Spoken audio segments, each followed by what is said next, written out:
Well, welcome everyone to this webinar on the Secret Power of Brands course. I'm delighted that you've joined us.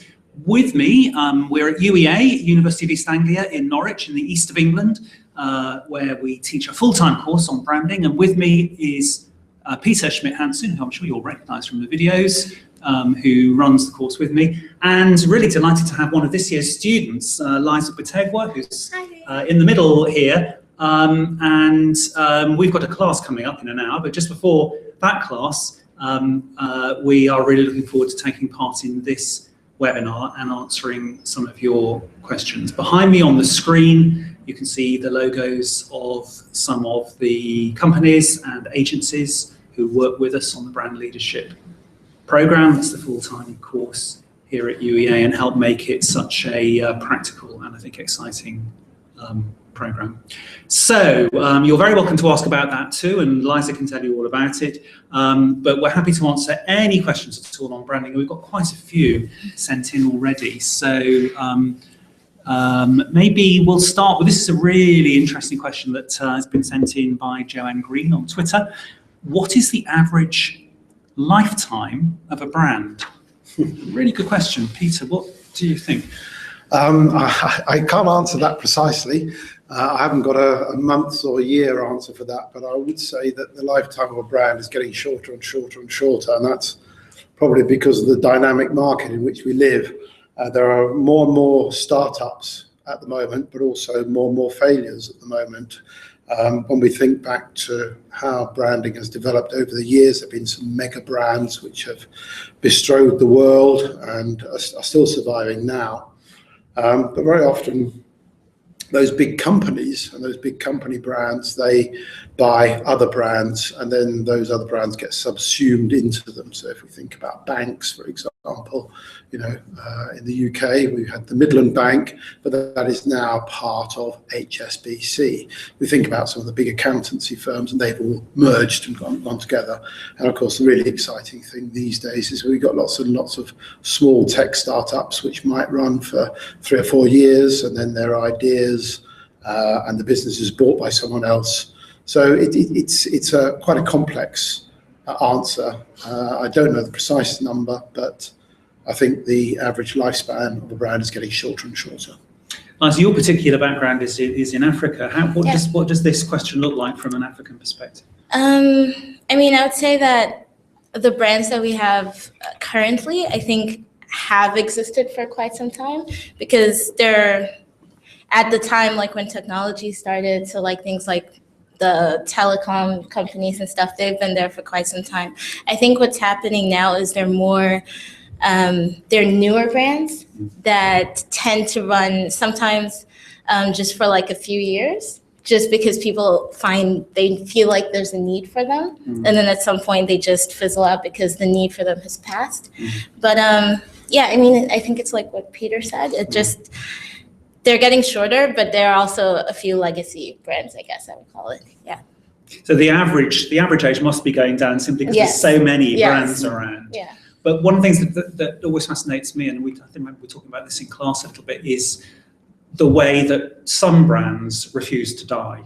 And actually brands have an incredibly long life. And even if the company that owns them goes under, they continue. So there is still something called Polaroid. There is still something called Woolworths. There actually isn't anything, as far as I know, called Enron. I think that actually has disappeared. But it is amazing how brands can survive even the biggest sort of commercial disasters, because they have such a strong place in our minds. And I was just reading on the way to the university this morning, yet another new listing of brands has come out from some people called super brands. This is UK brands. And what they're saying is the top 20 is almost completely dominated by old traditional brands. One of the big ones coming into the top 20, I think this time, is John Lewis. People like Facebook are on the fringes. They're in the sort of 20-somethings, but they never quite make it into the top 20 power brands. So there is something about long-lasting brands, because they've been around longer, have more power over us, I suppose, more power over our imaginations. Anyway, Joanne, thank you very much for that question. We're going to move on, and another question. Related a little bit. This is from Russ Cromer, How has the information age affected the ability of brands to control their image? And what impact will it have on the way that brand image is approached in the future? So the whole digital era that we live in, has it become impossible to control your brands? It's a good challenge, I think. No, I don't think it has become impossible at all. I think what's happened is that it offers far more opportunities, but also perhaps potential threats. I think what it means is that brands have to be totally open, totally honest. There's no hiding place now. If a brand does something unfortunate, illegal, perhaps something which is morally not acceptable, someone somewhere is going to find out. We've got this culture of whistleblowers, we've got customers who understand things, we've got Freedom of Information Acts and so on. So I think there's no hiding place for brands. So in a way, I think this information technology that we've got now, actually, it encourages or forces brands to behave in a much better way. There's no hiding place.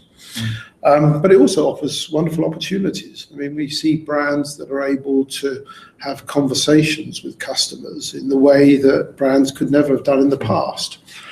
So now the communication is two-way, and it allows us as consumers to own those brands and to shape those brands and to make those brands. All of a sudden, brands, they can engage with consumers and get the consumers to help them to design the brands. I mean, on a very superficial, simplistic level. The example we've got here in the UK from a few years ago and also currently with Walker's Crisps. They are asking customers to put forward ideas for what crisp flavours they should manufacture. That could never happen in the past, really. So a very simplistic level. And that was a huge success in terms of raising the profile of the brand. Absolutely. I mean, not just the activity itself, but all of the major newspapers and news outlets, they picked up on the story and gave a huge amount of PR. To Walkers. So I think information technology encourages brands to be more open and honest, but it also allows brands to have proper conversations and proper connections in the way that they never could in the past. So I think it's great. Liza, you're a child of the information age, I guess. Do you share Peter's enthusiasm? I mean, I think so. I think it makes brands more interesting. I feel like with all the stuff that we have available today, it's easier it makes more sense for you to be loyal to any particular brand because you know so much more about them. You talk to them, you tweet, you Facebook message and stuff like that. So I feel like it really does help with that. I mean, my personal example would be KLM. I constantly talk to them on like they're really quick, 24 hours a day, and that's really helped my loyalty to KLM, so I usually turn to them more often. This KLM, this is the Dutch airline. Didn't KLM experiment with something where they would give you advice and information on other airlines' flights as well? I think they might have. I mean, I got their advice about Middle East Airlines instead. I'd asked them about a flight to Beirut, and they suggested Middle East Airlines might be better. But so that kind of communication just makes it a lot more enjoyable to like a brand. Yeah, well, and so it makes a brand much more useful to you in a way. And I think that's right. And I wonder, so echoing both of your enthusiasm, I wonder whether a bit less control is actually rather a good thing for brands, and the particular reason I'm thinking about that at the moment is that there's a big election coming in Britain, and as a sideline, I'm advising a friend who's a candidate for one of the parties, and it seems to me that the political parties in Britain have almost destroyed their brands by trying to control them too much, and by forcing their members of parliament to toe the party line precisely, not to say what they think, but to say what they're meant to say. An over-controlled brand becomes a completely inauthentic one, and one that has no attraction to anybody. In fact, has the opposite effect. People trust it less and less. And I wonder whether relaxing a little bit and listening a little bit more is actually a really good thing for a brand. I think it definitely is. I think sometimes companies and brands, they find it difficult to do that, relaxing there, because for many years they've been used to planning their businesses meticulously. You know, it used to be the fact that we could forecast into the future and understand what was going to happen because the business environment was totally stable, predictable, and so on. But all of that's gone out of the window now. And I think what business is about and brand management is about is developing a brand which is flexible and which can adapt and can change and can move in an agile way when things happen. Because the business environment is not predictable anymore. We just don't know. So having a set of brand managers, people, employees who have creativity, who have flexibility, who are not afraid of change, I think that's the really important thing for developing good agile brands. Right. Yes. Loving change, in fact. Yeah, absolutely. Embracing it. Yeah. Okay, great. Well, we are 10 minutes into our 30-minute webinar. Do please keep sending questions in. You can tweet them on Twitter using the hashtag FLBrands, or post questions on the webinar step on the Future Learn site. So do send them in. We've got a few more already. And here's a good one. I'm going to kick off with you, Liza, on this one. Because this is a topic that we talk about a lot in class. Is branding always a positive force for good, or can it be used as a PR smokescreen? I mean, I think you'd like to hope that it's always for good, but I can think of examples where it is for good. So things like Oxfam, I think, works really well and uses their brand for the better, like, of society and stuff. But I feel like a lot of the times when a brand is perceived as being inauthentic, it probably is. Right. And there probably is a reason why people feel that way. I would like to think that at some point it will only be used for a force of good, because people are getting smarter, and I think they can see through things. Yeah. So a smokescreen is getting harder and harder to create. I would think so, yeah. Right, okay. Peter, what do you think? I agree totally with what Liza said there. It is difficult to be inauthentic. Faking it is very hard. And people will find you out. You know, this actually links back to two of the questions we've had earlier, in the sense that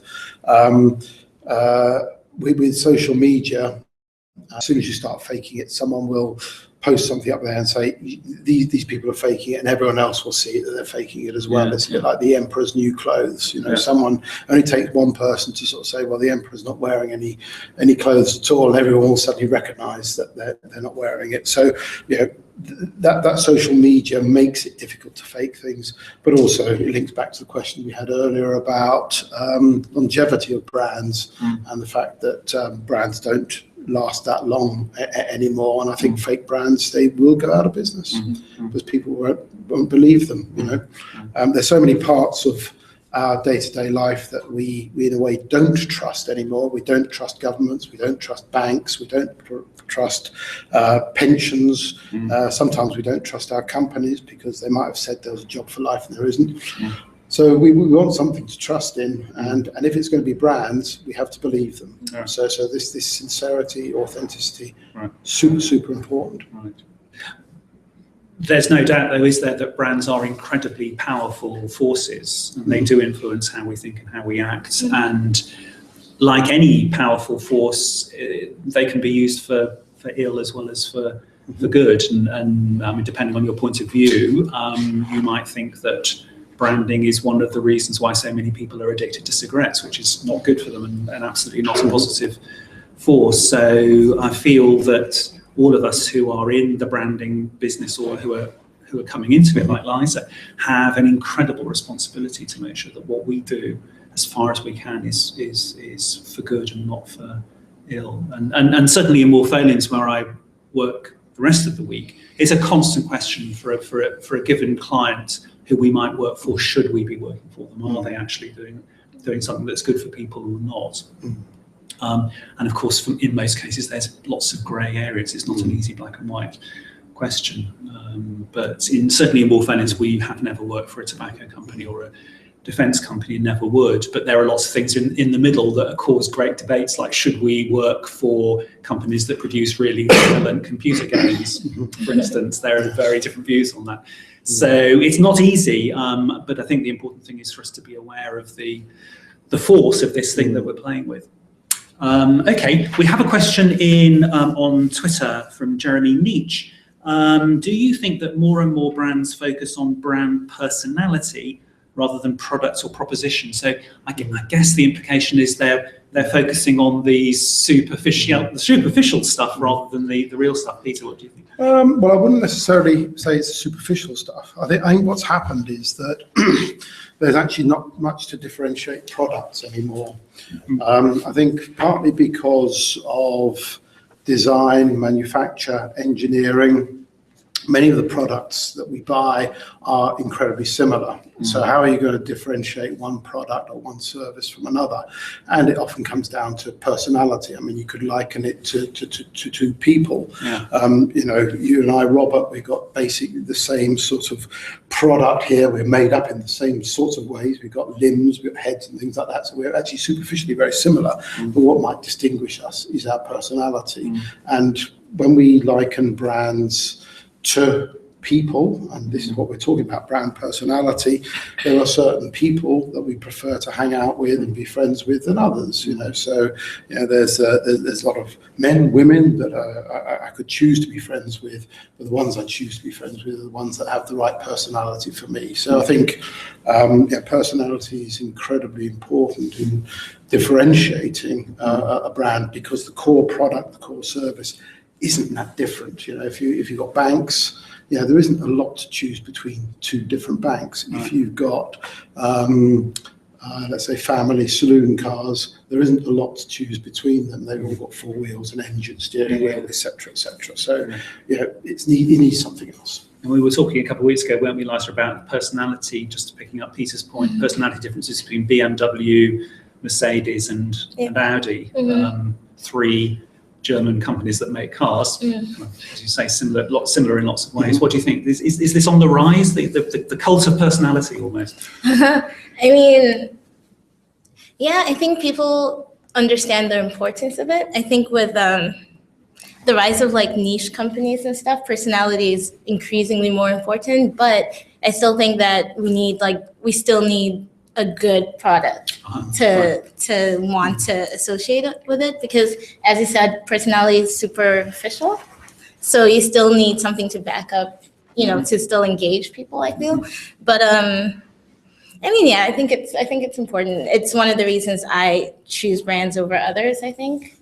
So you go for brands whose personality somehow matches your personality. Yeah, sort of. Yeah. Right. A little bit quirky, and Yeah, and the world would be a dull place, wouldn't it, if everything was the same? So in that sense, the way that brands create these personalities does it makes for a more colourful world. I think that's right. We've got lots of questions coming in, hundreds of questions coming in. I want to just pick up one that has come through from Craig Emery, because a couple of people have asked something like this: how much research is required when a company is going for a rebrand? How important is research? Liza, what do you think?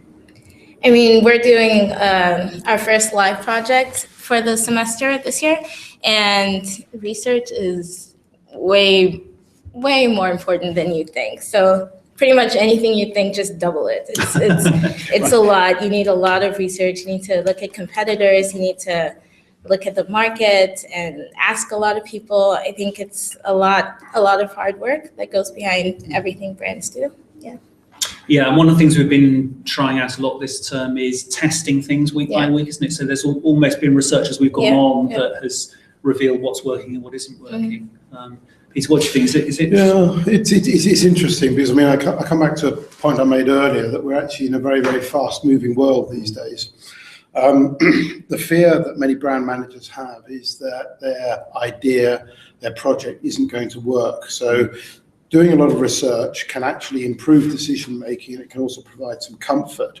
but there is a danger that you spend too much time on research and therefore miss an opportunity to launch a product, or a competitor can steal the march on you. It's the age-old problem. Are you going to have over research so you get paralysis by analysis, or are you going to have not enough research and you become extinct by instinct? So it's a matter of getting the balance right, and I think every project is different. As Liza said, you've got to understand what your competitors are doing. I've worked with brands in the past that have tried to over-analyze because they wanted to make absolutely sure that the product they were launching was the right one, and their competitors have stolen a march on them, and they've lost out as a result. So, you just got to treat every project is different. Understand competitors, understand the product that you've got, whether it really has a significant advantage or not, and that will give you some clue as to how much time you've got to carry out the research. Yeah, and I think this is a really good question, and it's a live question for us in Wolfonians, because 10 years ago, we would have been pretty dismissive of research, partly, as you say, because it slows things down, but also because the famous Henry Ford thing, if you ask customers what they wanted, they would have said a faster horse. Customers can't necessarily predict the future. Apple famously doesn't do any consumer research. On the other hand, the world is so hard to understand at the moment. And I think that clients are rightly, probably more cautious than they have been. You kind of need the data to know you're going in the right direction. And so I would say in Wolfonians we take research a lot more seriously than we did. However, just to write to that, I think it's very dangerous to research things like new logos and to necessarily believe what consumers say. And there are moments when it's important to go with conviction rather than to have something really interesting diluted by research. So good question. Quick one from Carlos Roldan. Carlos is asking, what's the alarm sign that means you need to transform your brand? Peter, a quick answer to that. What's the pain that means? I would say any change, and that could be a change in a massive reduction in sales, or increasingly these days with social media, maybe a sort of massive backlash against something you've done. But I think when we're talking about change brand, change brand can cover a lot of things. It might just be change the message. It might be, if there's been a problem with the brand, it might just be the chief executive going out there and saying, hey guys, we got it wrong and we apologize and we'll do better in future. A fundamental change is rarely required unless there's been a monumental shift or problem to the brand. Right, okay. So what would be an example of that sort of monumental problem, do you think, Liza? What's the kind of the really big alarm signals? Well, let's see. And the only thing coming to mind, like BP and the oil spill, maybe. They needed to rebrand after that, and I think it changed to Beyond Petroleum, I think. Yeah, no, weirdly, that happened before the oil spill, unfortunately, but yes. I feel like something like that, or massive decrease in sales as well. But probably less chatter online as well. So if people aren't really talking about you as much and it's a marked decline, I would think that would be a point. And so those sorts of analytics are so sophisticated now, you can get quite a good early warning, I would guess, of whether the buzz about you is going down or not. Yeah, great, okay. Now, an interesting one from Henny Fordham on Twitter. We've got about 7 minutes to go. What can universities learn from established commercial brands as they face up to greater competition internationally? Here we are in a university. Peter, what do you think universities can learn from commercial brands? That's an interesting question. I think universities, just in the same way that brands do, have to differentiate themselves and have to have a unique position in the marketplace, and that can actually be quite difficult for universities. They've got a unique geographical position, every university has, but you can build a lot around the university and linking it to an earlier question, the personality as well. I mean, I happen to be incredibly grateful to be working at University of East Anglia, because I think it's one of those universities which has a distinct brand based around doing different. And I think we do different here. I think universities, in many respects, are not too far behind some of the big commercial brands. I mean, we are all getting involved with social media and Twitter and so on in the way that conventional brands are. So I think we do many of the same things quite well. But I think the big challenge, as I said, is differentiating a product. So universities are a little bit like petrol companies or cars you were talking about earlier on, or bottles of water. Yes. They kind of do the same thing. Yeah. So personality, I'm guessing, must then become important. Absolutely, and experience as well. Because we talk about brands, product brands, and so on. But actually, it's the brand experience. I think one of the things that big commercial brands have done in recent years is gone away from saying, here is a product which we can sell for you, to actually asking the question, how can we make your lives better? And I think that's what universities do. How can we make your life better? And it's partly through education, but it's also through the experience that a student will get whilst at the university and ongoing after that. So, I mean, one of the things we've been working at here at the UEA is this lifetime link with our students, that they might be here for a year or 2 years or 3 years, but actually we've got that lifetime relationship with them once they leave. Right. So, Liza, how important was branding when you chose UEA? I think it was more so noticeable this time around than it was for my undergraduate studies. Okay. I mean, when we had the university fair, when I was doing my A-levels, it was a lot more them coming. They told us, oh, these are the courses we have. This is this. When I wanted to do my master's and I started asking around, the message was completely different. It was, at UEA, we do this, Norwich is like this. It was a lot more a message about overall experience. So I feel like they have learned the things that appeal to people more, and they target that a lot more. So, I mean, I think universities are brands because they're really trying to attract everyone to come, and international students get that. And we see authentic brands, sort of. So we pick the universities that make the most sense with our personalities, with it. Yeah. And of course, one of the things that you're wanting to do is to attach the university's brand to your personal brand. Yeah. Say, I did a course at UEA because that adds value to your own brand. So I think that's another dimension in a way, isn't it, to the role of brands in universities. We've just got 3 minutes left, and I want to end with, sadly, we could go on longer, but I want to end with one really good question from Karen Leahy, who says, how do you think the world would be different now if branding hadn't ever been used? Peter, if you can imagine a world without branding. Well, I normally think I'm quite an imaginative person, but I just can't imagine that. I think branding in one form or other, whether we called it branding, has been around forever. I mean, every individual, they are, in some sense, is a brand. We've got a name, we've got a personality, we perform in a certain way.